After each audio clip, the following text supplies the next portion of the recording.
Oke, Anda bisa lihat layar saya. Bisa, Pak. Oke.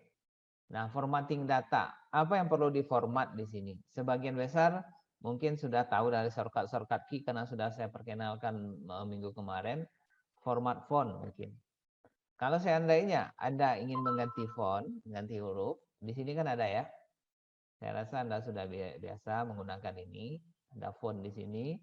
Kemudian ada number, angka di sini itu adalah font size. Nah, kita menggunakan font ini kemarin dengan shortcut key-nya. Di sini ada Ctrl Shift dengan P juga bisa untuk mengganti ukuran dari jendela font ini. Atau kemarin bisa dengan Ctrl D untuk membuka jendela font. Jadi ada Ctrl D, ada Ctrl Shift dengan P. Nah, untuk menambah ukuran font kemarin kita menggunakan Ctrl dengan bracket kurung siku ya. Nah,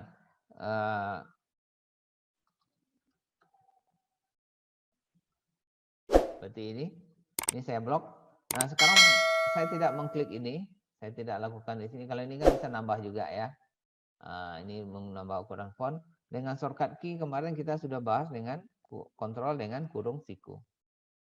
Ya, itu untuk format datanya. Oke. Nah, kemudian spasi antar baris kemarin kalau seandainya kita menggunakan secara manual, mungkin kita bisa ambil dari paragraf ini. Atau di sini ada shortcut, ada tombolnya yang ini, yang saya tunjuk di sini. Ada tombolnya di sini, mau spasi 1, 1,15, 1,5, 20, 2,5 atau 3. Nah, sementara shortcut yang ada kemarin Ctrl 1 untuk spasi 1 yang di atas ini, Ctrl 2 untuk spasi 2 yang ini, kemudian Ctrl 5 untuk spasi 1,5. Nah, untuk pengaturan lebih lanjut dari paragraf kita bisa lihat di sini ya. Nah, sini line spacing ini. Mana yang mau kita atur. Oke. Nah, itu untuk pengaturan spasi jarak antar baris waktu itu. Jadi, nah kemudian perataan kita juga bisa rata tengah, kita bisa pakai Ctrl E kemarin seperti ini dia akan rata tengah langsung ke tengah ya. Ctrl L left ya, Ctrl R right dia akan rata kanan. Nah, barangkali yang perlu saya bahas di sini adalah tambahan bagi Anda bagaimana penggunaan indent dan bagaimana penggunaan tabulasi. Bagaimana penggunaan indent dan bagaimana penggunaan tabulasi. Oke. Saya tanya juga dulu sama Anda.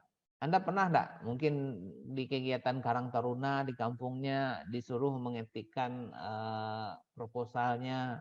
Kemudian di proposal itu di halaman terakhir itu kan ada biasa rincian biaya. Misalnya apa nomor 1 misalnya membuat spanduk.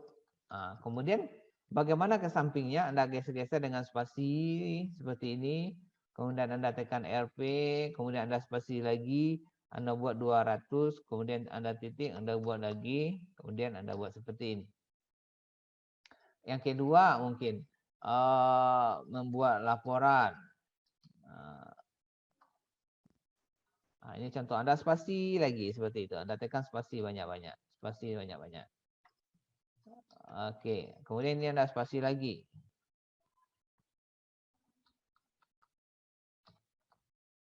Nah, ada yang seperti itu? Gimana?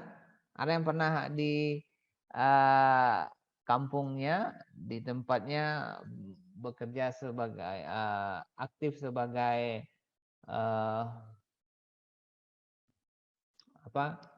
aktif sebagai Karang Taruna atau di desa, ya mungkin Anda mengetiknya seperti itu.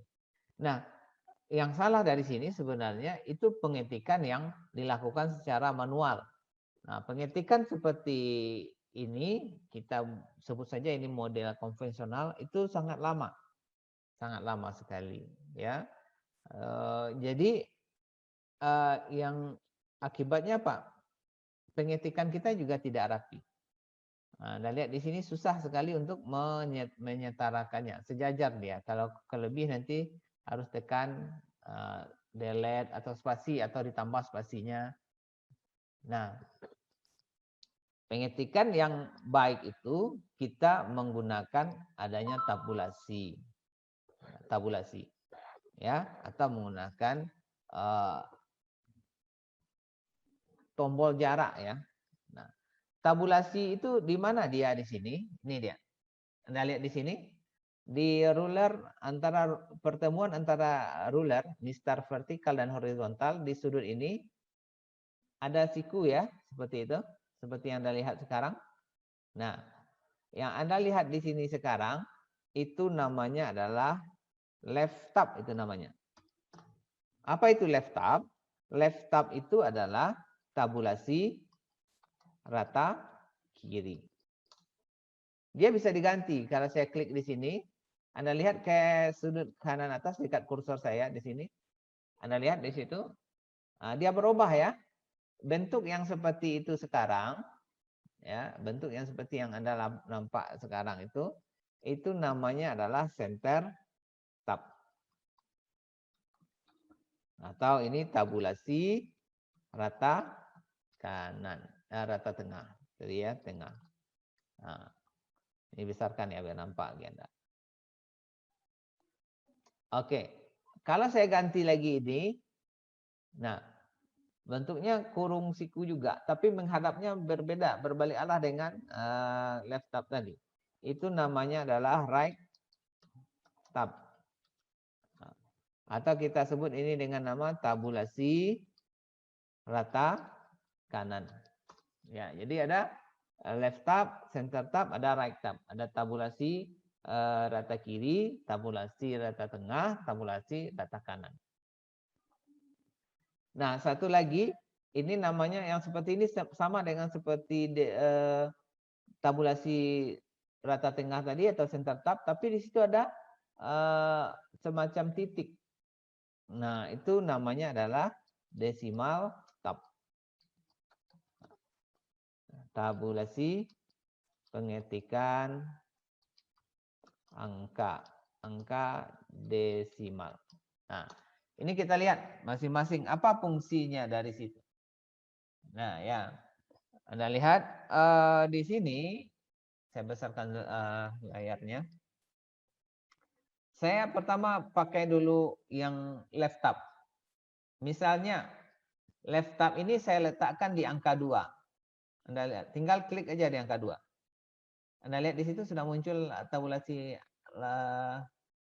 di angka 2 ya, left tab. Jadi apa fungsinya? Pada baris ini kalau saya tekan tombol tab di keyboard, dia akan langsung sejajar ke sini. Kursor akan langsung di sini. Setelah itu apapun yang akan saya ketikkan, dia akan rata di sebelah kirinya. Nah, sebelah kanannya enggak. Ya. Nah, Anda lihat.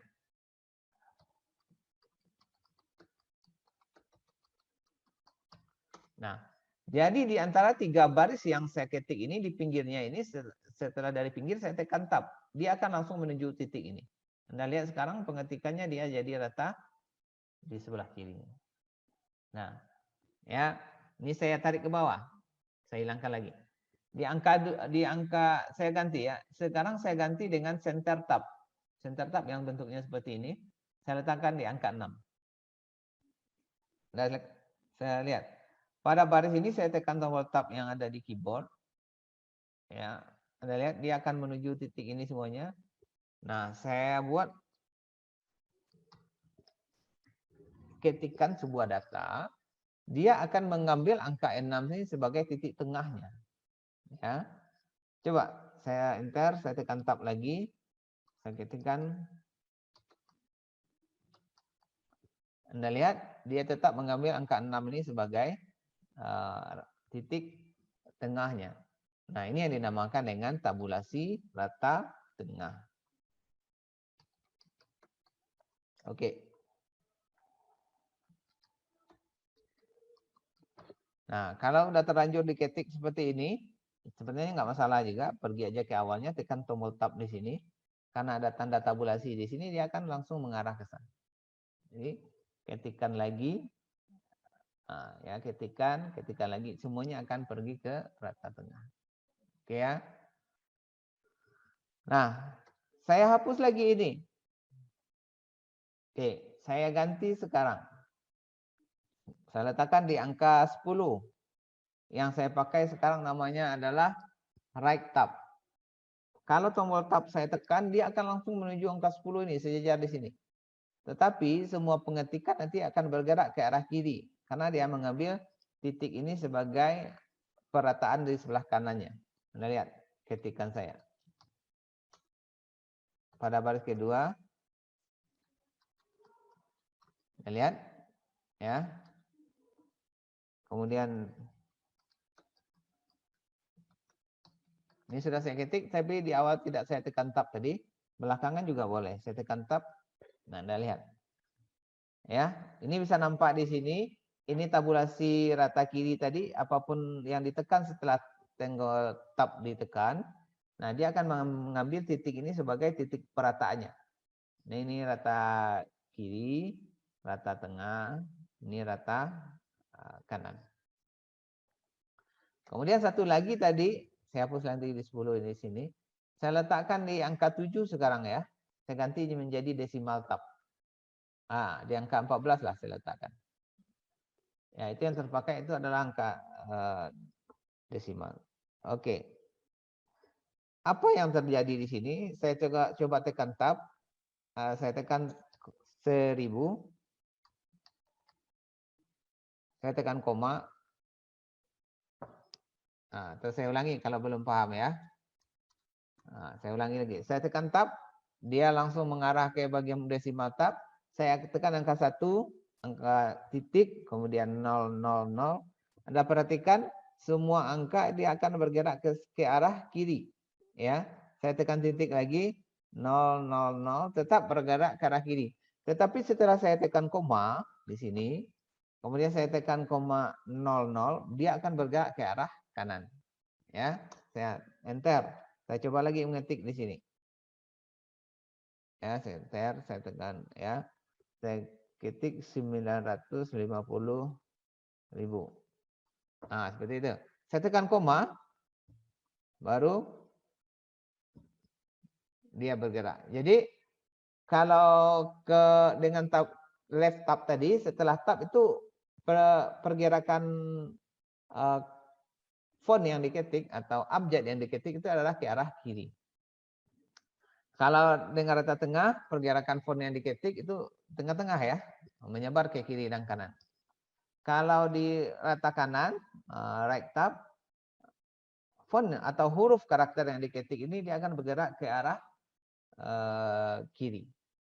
Nah, beda dengan decimal tab ini, dia akan bergerak ke arah kiri, tetapi setelah ditekan koma, dia akan pindah ke arah kanan.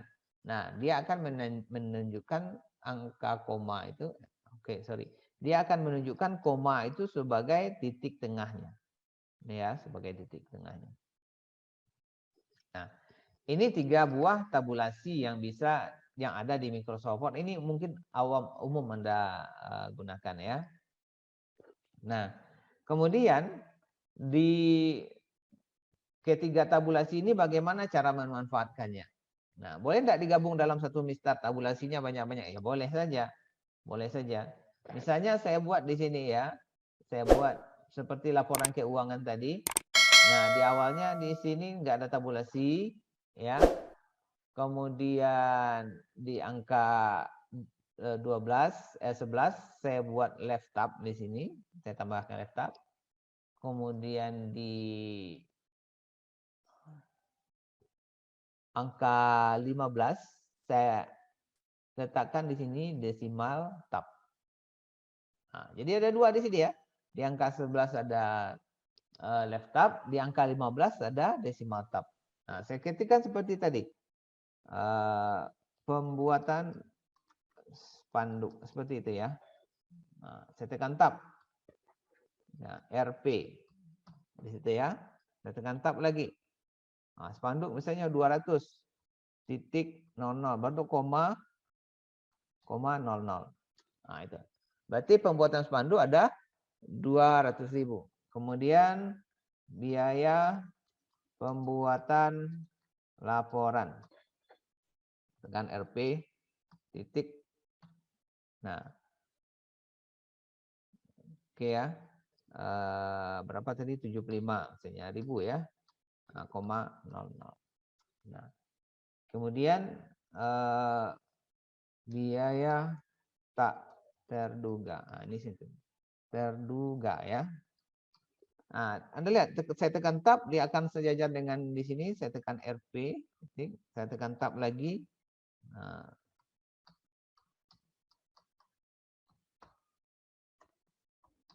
Bisa Anda lihat. Nah, ini kombinasi beberapa buah tabulasi yang ada dalam Mistar. Nah, oke. Nah, sampai di sini bisa dipahami? Ada yang mau bertanya? Tidak ya? Oke. Kalau nggak ada, saya lanjut. Nah, mungkin Anda pernah melihat beberapa buah pengetikan antara bidang-bidang yang kosong ini, yang kosong seperti ini. Kalau Anda lihat buku ada daftar isi atau Anda menulis skripsi atau makalah nanti sampai menuju nomor halaman itu kan ada titik-titik. Seperti ini ada misalnya titik-titik. Nah, seperti itu ya. Nah, atau yang seperti ini. Nah, atau yang seperti ini. Nah, titik-titik. Oke. Nah, titik-titik itu tidak dibuat dengan cara manual. Ya, jadi titik-titik itu tidak dibuat dengan cara manual. Kenapa salahkah kalau kita buat dengan cara manual? Boleh saja, tapi lama. Ya. Jadi titik-titik yang memenuhi ruangan kosong ini kita namakan dengan leader ya. Namanya adalah leader. Nah, bagaimana cara membuatnya? Saya masih menggunakan fungsi tabulasi ini yang masih aktif di atas di sini. Di sebelah left di angka 11 left tab, 15 di sini ada decimal tab. Nah, saya mau membuat di titik left tab ini ya, di angka 11 ini ya. Di sini ada leadernya. Ada leadernya di sini. Ya, titik-titik ini ya. Nah, saya double klik.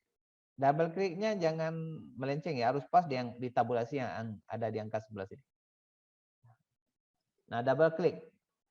Bagaimana kalau itu Anda tekan double klik? Dia nanti akan menampilkan jendela dari tabulasi. Nah, di sini terdaftar tab stopnya. Tab stop position di angka 11 ya. 11 cm dengan 15. Nampak di sini terdaftar. Nah, ini yang saya maksud leader ini. Kalau yang kosong, yang aktif sekarang leadernya non. Non itu kosong. Makanya awalnya kosong ya. Kalau ada yang titik-titik, nah di angka 2 ini. Atau garis putus-putus angka 3. Atau garis nyambung angka 4. Di leadernya ini. Ya. Nah, saya pilih di sini 11. Ya. Saya pilih di sini tab-tabnya 11. Saya pilih leadernya di sini 2. Oke ya. Saya pilih di sini leadernya 2. Oke. Kemudian saya okekan. Ya. Nah, sekarang coba lihat. Saya ketik di sini. Yang sama ya, pembuatan spanduk. Saya tekan tab. Anda lihat, satu kali tombol tab saya tekan, langsung terisi di situ titik-titiknya. Saya tinggal mengetikkan RP di sini. Tab.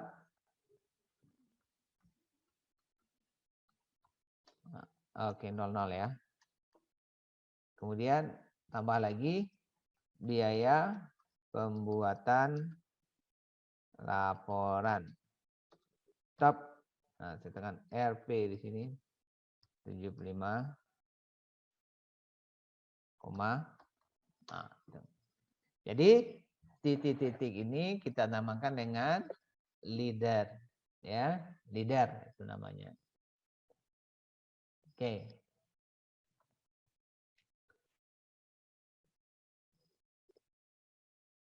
Nah, sampai di sini ada yang mau bertanya? Silakan kalau ada yang mau bertanya. Iya, silakan siapa?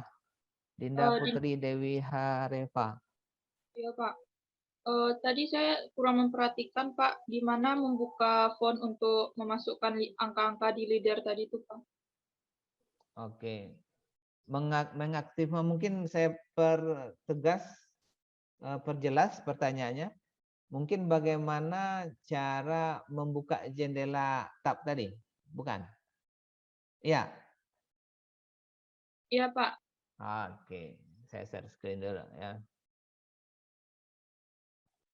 Untuk menampilkan tab di Mistar ini, tinggal dipilih jenis tabnya. Jenis tab kan bisa diklik aja di sudut ini, di atas vertical ruler ini, ya. Nah, tinggal diklik di sini, di mana mau ditambahkan. Jadi nanti kalau menghapusnya tarik ke bawah. Nah, tadi bagaimana caranya supaya kotak dialog tadi ya, atau window tab tadi terbuka. Double klik di ini. Ini kan ada angka, di angka sebelah sini ada tanda tabulasi ya. Laptop di sini, double klik aja. Nah, dia otomatis terbuka. Ya, double klik saja. Saya ulangi, double klik nih. Nampak kan? Buka. Oke ya. Ada lagi? Nggak ada? Oke. Bertanya, Pak. Oh, ada Asmida Mariani. Ya, silakan. Pas saya ngetik daftar isi itu kan, Pak, Ya. pas buka jendela tab itu, udah diatur apa huruf angkanya, Pak. Kan Ya. 13 misalnya kan, Pak. Ya. Saya tab. Pertama bisa, pas yang kedua kali yang di bawahnya nggak bisa lagi ditekan tab itu, Pak. Oh, di bawahnya nggak bisa lagi ya. Ya. Di baris yang awal ada ya. Jadi yang di baris keduanya nggak bisa lagi, Pak. Oke. Kalau saya kok masih bisa di baris kedua dan ketiga tadi ya. Ya. Nah, ya oke. Saya share screen lagi. Nah, saya lupa siapa yang nanya tadi namanya. Sudah share screen hilang. Siapa namanya yang Asmi, nanya? ini, Asminda Pak. ya. Nah, seperti ini Asminda. Ini lihat di sini angka 11 ada tabulasi ya. Di angka 15 ada tabulasi ya. Nah, Iya. kalau seandainya dari posisi ini saya enter ke bawah, bukan pindah ke bawahnya bukan dengan panah bawah ya. Bukan panah ke bawah tapi enter. Enter. Nah, dia masih membawa formatting yang di atas. Seperti itu. Ini 11 ya. Ini 11. Ya. Nah, jadi kapanpun saya ketik di sini, saya tekan di sini, dia akan tetap seperti itu. Ya, karena dia saya enter. Nah, mungkin barangkali bisa saja nanti di bawahnya ini formatnya berbeda. Ini ada beberapa baris kosong di bawah, ya. Nah, di baris kosong ini saya tarik, ini saya hilangkan. Tabulasinya ini saya hilangkan ya. Berarti di baris yang di bawah ini nggak ada lagi format tabulasi. Di atas ada. Lihat kursor saya sekarang di baris pembuatan laporan ini. Saya tekan pindah ke bawah. Anda lihat di sini sudah hilang tabulasinya kan? Nah, jadi kalau ini saya tekan tab, nggak berlaku juga dia, nggak mau juga dia kondisinya. Nah, kenapa? Karena format tabnya sudah hilang. Jadi, kalau kita mau masih berada di satu baris, format tabnya sudah kita atur. Nah, kalau saya mau, pada saat saya pindah ke baris di bawah, pengaturan format tabulasi ini masih aktif, saya pindah ke bawah dengan tombol enter. Bukan panah ke bawah. Ya. Nah, coba saya tekan enter. Nah, masih berlaku dia kan? Masih kan? Karena saya menggunakan tombol enter. Berbeda kalau seandainya saya pindah menggunakan panah bawah. Sekarang saya pindah menggunakan panah bawah. Saya tekan tab, nggak berfungsi dia lagi. Saya tekan tab, nggak berfungsi dia lagi. Karena saya pindah ke bawah. Atau bisa saja seperti ini kejadiannya. Bisa saja kejadiannya seperti ini. Saya bersihkan dulu formattingnya ini. Membersihkan formatting gimana kemarin shortcut key-nya? Control key ya. Nah, Anda lihat control key. Ini hilang, ini hilang. Ini kenapa nggak hilang? Karena ini dibuat dengan cara manual tadi ya. Nah, oke, bisa saja tadi yang dilakukan seperti ini. Saya berada di baris paling atas. Baris paling atas ini, di sini kita buat tabulasinya. Sementara di baris bawah, kita pindah, tekan tab lagi di sini, nggak jalan dia kan? Nggak jalan. Jadi maunya bagaimana? Maunya, kalau Anda mau diatur tabulasi semuanya ini, dan sudah terlanjur mengetik, blok semuanya ini. Anda blok semuanya. Anda blok semuanya, ya. Kemudian baru di sini Anda atur lagi tabulasinya. Oke, di 15 juga diatur.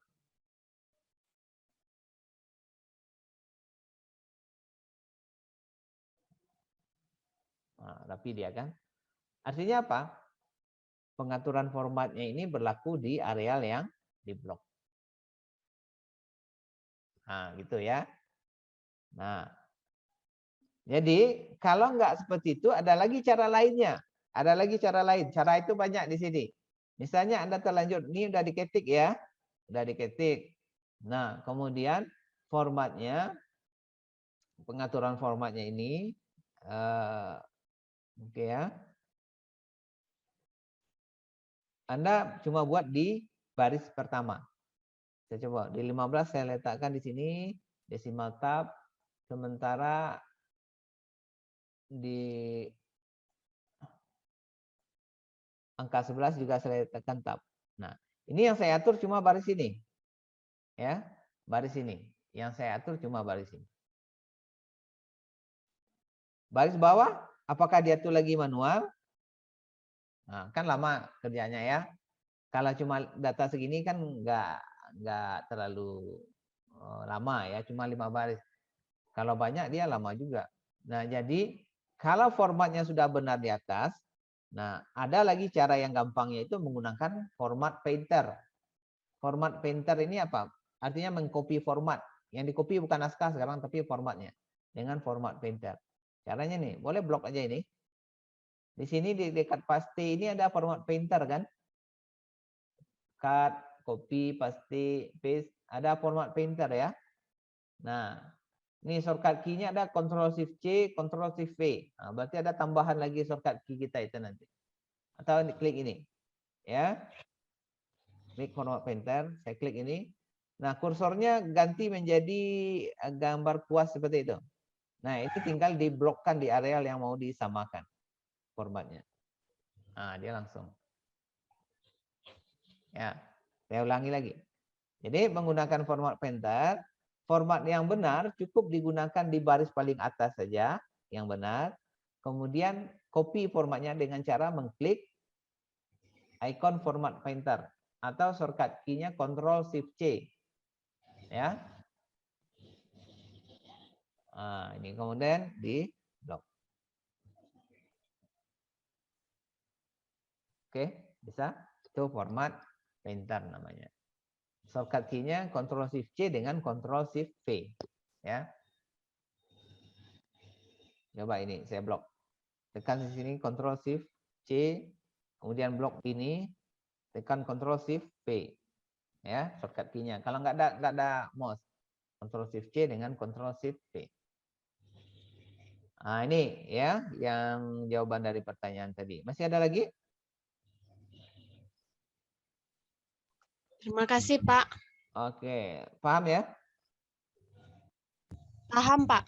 Ah ya, kalau ini dia dicobakan langsung. Kalau dipraktekkan habis ini. Kalau dilihat-lihat aja nanti nggak paham ya kan. Oke, ada lagi yang lainnya? Ada yang mau Anda tanyakan? Kalau nggak ada yang ditanya, saya masuk ke pengaturan format yang berikutnya. Pengaturan format yang berikutnya namanya adalah numbering, ya, format numbering.